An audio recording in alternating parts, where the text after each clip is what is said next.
প্রত্যেকটা কাজে অতিরিক্ত করছে, যার কারণে আল্লাহ তাআলা বিভিন্ন সময় আযাব দিয়ে তাদেরকে ধ্বংস করে দিয়েছে। কিয়ামত পর্যন্ত যারা বিশেষ করে ইহুদিরা সীমালঙ্ঘন করবে তাদেরকে আল্লাহ তাআলা আযাব দিয়ে ধ্বংস করে দেবে। বাহ্যিকভাবে দেখা যায় যে তারাই আমার শক্তিশালী, তারাই সবকিছু, কিন্তু না, তাদের উপরে মহান রব্বুল আলামিন সবচেয়ে বেশি ক্ষমতাবান তিনি রয়েছেন। তিনি সঠিক সময়ে সঠিক বিচার করে থাকেন।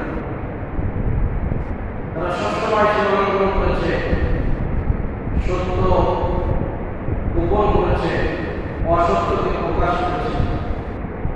আল্লাহ তাআলা বলেন, ওয়া ইয়া'লামুনা আন্নাল্লাহা ইয়া'লামু মা ইউসিররুনা ওয়া মা ইউ'লিনুন।